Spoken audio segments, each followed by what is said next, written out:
Hello, welcome to Big Conversations. My name is Tia Diemo, and oh wow, what a night! I want to say a big thank you to our previous speakers, Sister Junino, Dr. Kidele, for that powerful insight into the benign world of fibroids. And just now we have Giselle General to give us updates on what has been going on in the city. But before then, what is Big Conversations? Big Conversations is where we explore bugging community issues in a big way. To keep this going, we want you to support us.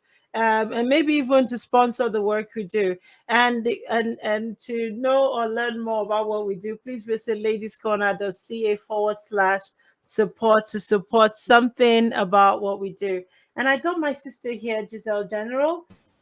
June is Philippine month. Um, June is, yeah, Philippine History Month. Hello, Giselle. How are you? Hi, good evening, and thank you very much for having me again. And again, I just want to say this is my third opportunity being here, and I really appreciate that. And Oh, yes, thank you. yeah, June is Philippine Heritage Month in many places here in Canada, and the Independence Day was celebrated last Saturday because that's the official date is June 12th. How do Yeah. you celebrate Philippine Heritage Month? I remember in 2018 and 2019, I went somewhere downtown to watch some cultural displays. But this year, I didn't put in my calendar, so I may have missed all that cultural beauty. How do you The celebrate Philippine Heritage Month? good news for you. You haven't missed it yet. It's there Oh, are several stages of festivities that happened last week and this week. So last weekend, okay. different locations like the River Cree and several hotels and halls had different concerts and events. And this weekend, it's happening literally right now as we speak at Borden Park. So Okay. the festival moved from Churchill Square to Borden Park, so you can visit there tomorrow. Okay. And yeah, and there's also a We'll make lot it of a point. content on social media as well if you want to just learn about the history. Okay, Yeah, well, thank you for that. I just thought to congratulate you for the thank 2022 Philippine History Month because I know last year in 2020 there was no Philippine celebration. I don't think, because That's yeah, correct. Hmm. yes. So without much ado, I'm going to leave it over to you. We want to hear everything. I know you guys have been busy at City. Don't leave anything out, okay? So over to you. Sounds great. So, for our listeners again, thank you so much. Welcome to the Edmonton City Council segment. And I'm your host, Giselle General. And I'm here to share just some insights. I wish I could cover all of them, but just a few to help you feel more engaged and informed about our municipal government so you can make the impact you want to see. First off is our rapid fire segment. And here's just a short summary of what's been going on in the city that I highly recommend that you keep an eye on. A memorial for Edmontonians who died for reasons related to homelessness was held on June 15th at the Homeless Memorial Plaza. This annual event has been canceled for the past few years due to COVID 19 and it got resumed this week. According to Jim Gurnett, with the Edmonton Coalition of Housing and Homelessness, many individuals that have died in recent years were without adequate housing for over a decade. The city said that in April, that the number of people living on Edmonton streets doubled to 3,000 during the pandemic. An update and a reminder about property taxes. If you are a homeowner or a business owner, it is city tax season. You should have received your tax assessment letters by mail over the past month, and the deadline to pay to avoid late payment penalties is June 30th. So that's in a few weeks here. If you are unable to pay the full amount all at once, there are alternate arrangements such as monthly payments. City Council are having discussions and bylaw approvals on infrastructure that gears towards pedestrians and cyclists. The redesign of 101 Avenue and 75th Street is being debated as concerns were raised by people that the design is unsafe for cyclists due to the slip lane design. Council also voted for creating a pedestrian friendly corridor in downtown along 102 Avenue, starting from 99th Street to 103rd Street. June is a month of many festivities due to it being Pride Month and also Indigenous Peoples Month. In collaboration with the city and a lot of other supporters, there are numerous educational activities, workshops, and festivities to help celebrate, raise awareness on history, shed a light on current issues and progress in uplifting the Indigenous communities and the LGBTQ2S plus community. Edmonton Transit Services launched a public relations campaign this week called Rediscover ETS. And this is to encourage more people to use transit by providing incentives to access local attractions in the city. In addition, the city also passed a bylaw where usage of transit for quote unquote uses other than using transit is clearly not permitted. And this includes public use of drugs. After closure of a few months, all the washrooms in transit stations are now also reopened. E-scooters returned to city streets over the last weekend, and the companies are Bird and Lime that are approved under the city's new rules. Sidewalks are off limits, but e-scooters and e-bikes do not have to be returned to their designated docking stations and corrals. And about 1,500 e-scooters and 400 e-bikes are available this summer.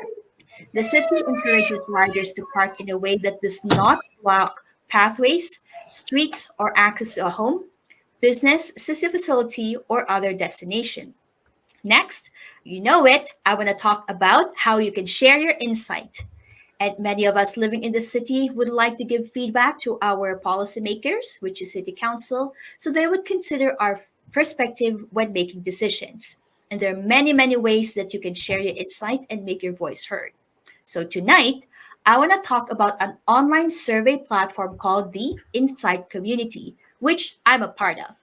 It's an online platform that the city uses to gather feedback from residents. It's as simple as creating a username and password, and that's it. You just need to wait for the surveys to come to your email.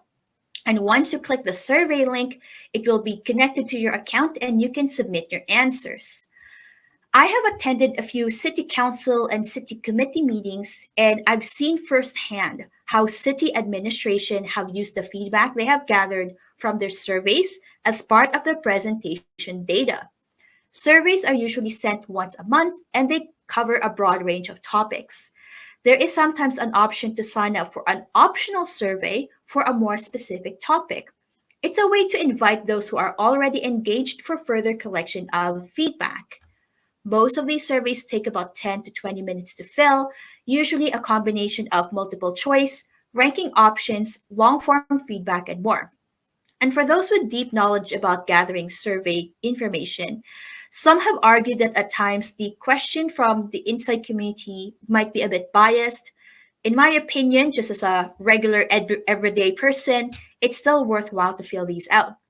If the options in the multiple choice answer, for instance, it doesn't reflect your ideal choice, you can choose the next best one.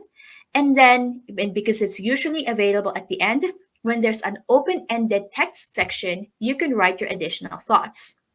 So, how do you sign up? You go to the City of Edmonton's website, and on the text box, you could just search Insight Community, and you will be redirected to the page that talks about this engagement platform. Then there will be a button for you to set up your account. And all you need is an email address to set up your account with them.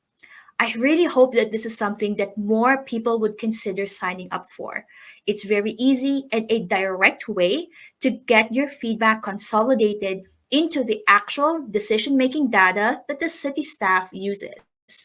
And on future episodes, I will share other ways or many, many other ways on sharing your specific feedback on issues and other engagement processes of the city. And now I want to talk about the City of Edmonton's ABCs. As a refresher, ABCs stand for agencies, boards, and commissions, which consists of a group of people who apply and are appointed to make decisions or give advice to the city on certain topics. I myself am a member of one. I am a volunteer board member of the Edmonton Transit Advisory Board as I'm passionate about public transit and our buses and LRT, and it is a responsibility of the municipal government. So today I want to talk about the third ABC on the list. It's a long one. It'll take us a few years. And the third one we're featuring for tonight is the Assessment Review Board. So this is a different type of board compared to the others. This is a tribunal. Sounds very lawyerly, but it kind of is. A tribunal, in simple terms, means they hold trials on specific topics and then they make decisions. It's like court, but the decision makers are a group of people and they don't all have to be lawyers. And in this particular one, the decisions they make are on assessments, specifically city tax assessments. It's a large committee, up to 24 members, and their goal is to have hearings and listen to arguments made by people who disagree with the property assessment and the associated taxes they have to pay. Not all 24 members will be in your hearing. They take turns to be a panel for different hearings. According to the board's website, the number of tax related complaints they deal with range from 1,500 to 3,000 annually. And when you receive your property tax bill and you disagree with it, maybe it should be lower, you want to file a complaint, you could potentially be booked for a hearing with this board. Then they make a final decision. And for the Assessment Review Board, just like many of the ABCs, recruitment of members happens in the beginning of the year, where everyday people like us from all walks of life can apply. Usually, announcements by the city when these openings are available are going to be broadcasted and advertised. And many people who are very keen about city issues, like politicians and civil servants and everyday people, they try to spread the word when the applications are open. Like I've mentioned in previous episodes, it is similar to a job application where you have to send a resume, reference letters, and create an online account in their application platform. So if you're interested in getting involved and making a difference in how tax decisions are made when people make a complaint, you mark your calendar so that early next year you can apply and take a chance in being a part of this committee. And now I want to end our segment with our final topic, as always, called the 311 at your fingertips. As a refresher, here in Canada, we have many three-digit contact numbers for various needs like 211, 911, and 811. And 311 particularly is for our municipal government, where you can make reports and raise issues on things that they are responsible for. 311 also is not just a phone number you can dial, there's an email contact as well, and there's an app. So last episode, I talked about the different types of complaints you can apply for, like potholes and garbage and problem properties and late buses and more. And now we'll do an even further demo on how the actual app actually works. So in this slide that I will be showing to you right now, I want to show how to make an actual complaint. So remember last time there's the six buttons that I saw in the beginning, how to launch a complaint. So after you click the new request button and then the type of complaint, now you have to enter the details. And for the sake of our example for tonight's segment, I'll use a category that I use a lot, which is damage in bus shelters. So after pressing the new request button, now you click the section called Transit, Damage, and Vandalism.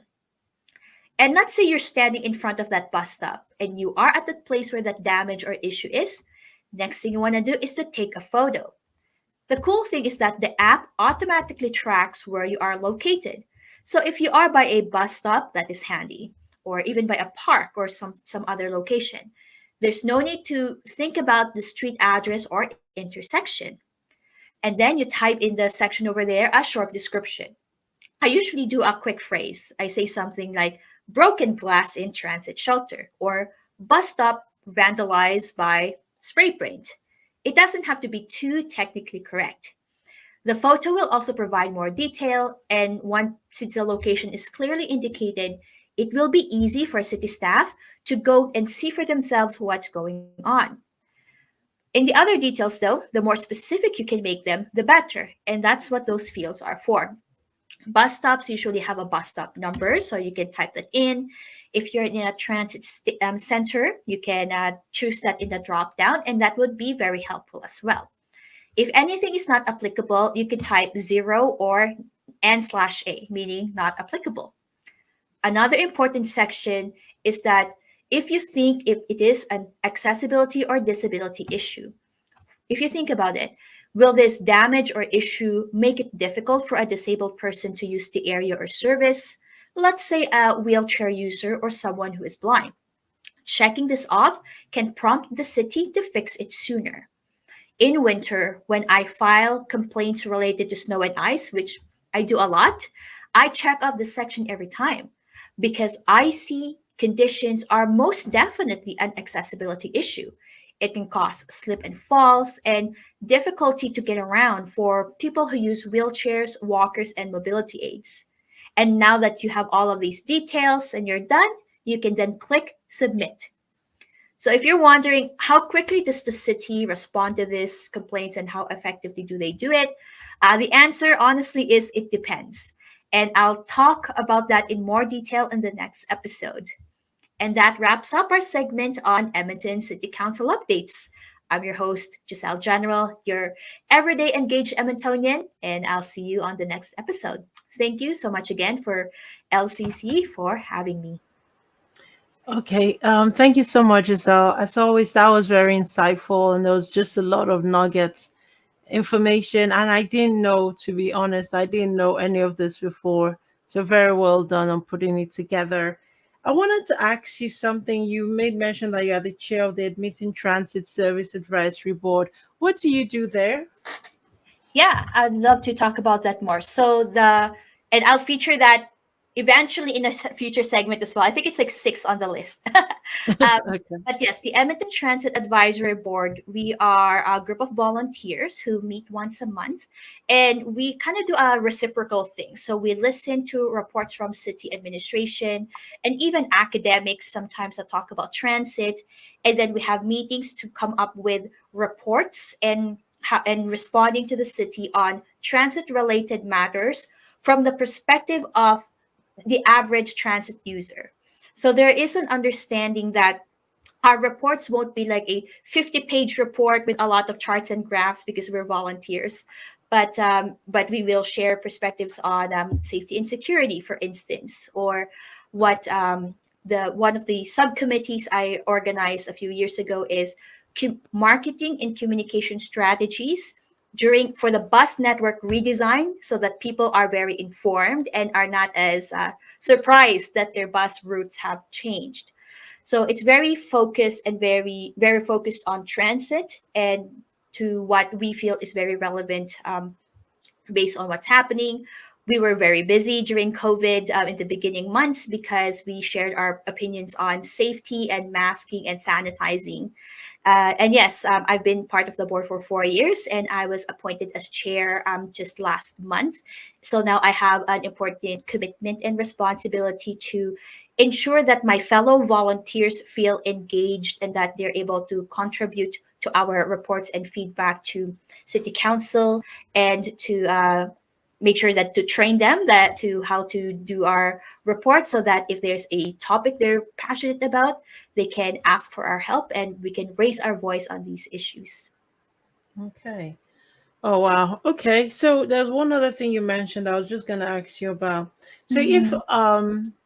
um if I wanted to learn more about what you do as board chair or even within the admitting community leagues, where do we find out more about you? That's the first part. Now the Yeah. second part is where the second part is if we wanted to take a more active interest in Edmonton Council, how do we go about it? Where do we start from? Because it seems really busy and you do a great job breaking it into nuggets for us. Sounds good. So when it comes to the city agencies, boards, and commissions, there is a comprehensive and easy to access link on the City of Edmonton's website. So if you go to the City of Edmonton's website, edmonton.ca, and you click agencies, boards, and commissions, all of them will pop up. The different agencies, boards, and commissions function a little bit differently. So, for instance, if you want to follow the work done by the Accessibility Advisory Committee and by the Women's Advocacy Voice of Edmonton, they have very robust social media content. So, subscribing there is a good way to like follow what they're doing. For other for lack of a better word, like more formal boards like that don't have a lot of like social media content. We focus on our monthly meetings. Edmonton Transit Advisory Board is one of them, and the Anti-Racism Committee. If you have direct questions, you can always contact the email address there. So for transit, there's an email address for the chair, and it goes to me. And another good thing is that in this web page for agencies, boards, and commissions, all the meeting minutes and the reports that these boards go through every month, it's all public information. So if you want to find out what our board talked about during our May meeting, the minutes should be up there in a few weeks over here. So there's a lot of transparency there. Also, it's worth mentioning our meetings are public. So pre-COVID, these meetings happen in one of the meeting rooms in City Hall. And as a member of the general public, you could just walk in. A lot of people do that, people who are enthusiasts about city issues, and even journalists. And now that it's all virtual, you just need to email a couple days in advance. You will be sent the Google link, and you can literally listen to our meeting as it's happening live. And that's the first question. And sorry, can you remind me of the second question again? Like, I think I kind of know what I want to the answer, but I would appreciate a refresher. Yes. Where do we find out more about you and what you do? Absolutely. So I'm a little bit all over the place. I think it's a good thing. So I try to be active on social media. So Twitter is my handle, is my full name, Giselle General. Instagram is Filipina YEG. I also am a columnist with the Alberta Filipino Journal. It's a monthly free ethnic paper. So support your Filipino local businesses, buy their products, and then by the entrance door, you can grab a free paper so you can see what the column that I share over there, and content from my fellow Filipino Edmontonians. So that would be the primary way to find out what I have been up to. And I also have my personal website, gisellegeneral.com, if you want to just have a broad sense of the different things I'm doing. And I'm always reachable through social media and email. Okay. Giselle General, I want to say a big thank you for the work you put into this. This is absolutely voluntary. We don't pay you. Neither do you ask to be paid. We don't have, well, thank you so much. Let me not go any further there, but just to appreciate our heartfelt warmth and love for the work you do. We genuinely appreciate the information you come with every month. Our next big conversations is September 17th, because we believe we should rest over the summer. Summer is for resting and for family. So we're back September 17th, and I hope you will be able to join us then. So thank you very, very much Looking forward for. to it. Yeah, and thanks again for the support and all the best in this platform. I'll do everything I can to continue promoting and supporting it. I appreciate it. So have a good summer, and then I'll speak to you when we're not online. Roger that. I'll Have a good speak night. to you soon. All right, then. Thank you very much. Okay, so we would like to say thank you all for joining Big Conversations tonight.